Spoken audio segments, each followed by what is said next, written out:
په دې روزه دې څه کړي؟ ولې؟ خوږ شوې لکه څنګه؟ مړه خوږ شوې نه ده سړیا، دا سټایل دی سټایل. د ګورې دې کې مې کړی که نه ښکاري او دې کې مې کړی مړه بس. ته اوس پخوانۍ خبرې کوې، ته اوس په څه پوهېږې؟ په ګیره کې مې خط لیدلی و، خو په دې روزه کې خو ما خط نه و لیدلی. خو په دې ګیره دې څه کړي؟ ولې ماشین کې چارج ختم شوی او که څنګه؟ پخوانۍ خبرې مه کوه، سان نه ساده ګل مه جوړوه. چارج نه و ختم شوی، دا سټایل دی نن سبا چې ګیره پرېږدي که نه او مړه بس کومه غونډه کې ناست وي نو چې ته راننوځي بس څه به ووایي؟ هلکانو چپ شئ شیخ راغی. څوک درسره خبرې نه کوي او چې داسې خط دې پکې اچولی دی که نه بیا نو مړه چې روان ټول خلک به درله ګوري. او دا زما ګیره څنګه ده یار؟ دا خط یې څنګه ده؟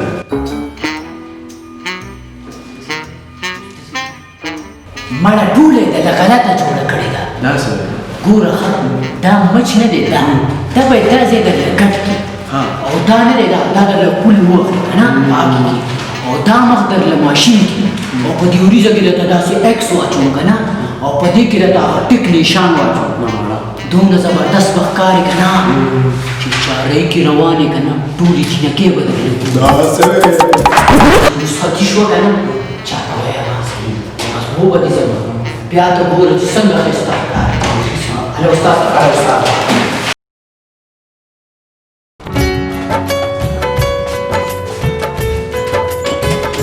السلام علیکم. السلام علیکم. استاد محترمه جوړې په خیر یې؟ جوړه تکله په خیر. کېنه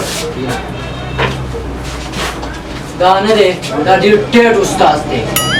دا زما ګیره چې دونه ښایسته ده که نه دا د همده د لاسونو برکت دی. ښه استاده دې خوا راشه، دا وریځه نه ده، دې کې ورته داسې کراس نشان به واچوې ښه او دې وریځه کې به ورته هغه ټیک نشان واچوې.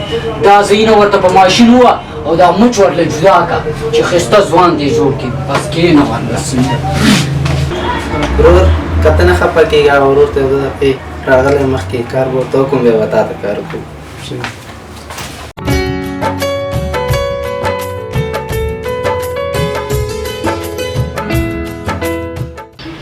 ښه یاسین کاکا دا ځوان خو د مرپیم نه کراته ماشاءالله ډېره ښه ګیره هم جوړه کړې ده. وریځه دې ژوبله شوې ده که څنګه؟ نه کاکا دا مې پکې سټایل اچولی دی. دا زما زوی ده. څنګه سو هغه ریپورټر کار ته څنګه کوي؟ آفرین زویه، تا خو نن ډېر ښه کار کړی دی په دې ګیره او په دې وریځو. زه خو د نن د مېلمه په مخ کې په 2 روپۍ کړم، ودې شرمولم، په شرمونه دې وشرمولم. ولې؟ کار درله کوي لږ څه ګور کړه. راځه پرېږده ولې؟ ورننوځه کور ته دې. ته لیونې څه چل در باندې شوی؟ کور ته څنګه ننوځي؟ هلته مې پلار ناست دی ورسره مېلمانه هم دي. په دې ګیرو په دې حالاتو مې کې وګوري که نه خدای شته او ځای شته چې د کور نه مې وشړي. د کور نه شړل څه کې چې زه وایم بس ټول عمر به مې مخ ته ونه ګوري. ته عجیبه انسان یې په خدای زه چې ځم. ښه خبره واوره. په ګیره دې رشخند وهلی دی خو خپل پلار سره نشي ملاوېدی. ځان درته بدې ښکاري چې خپل پلار سره ملاوېږي. نو ته فکر وکړه چې کله د محشر ورځ چې کله نبي علیه السلام درنه مخ واړوي او د ښځو په کتار کې ودرېږي نو بیا به ته څه کوې چې هلته نه واسطه چلېږي او نه سوال زاري. نو همدغه فکر ما سلمانۍ کې وکړو ځکه ما ګیره جوړه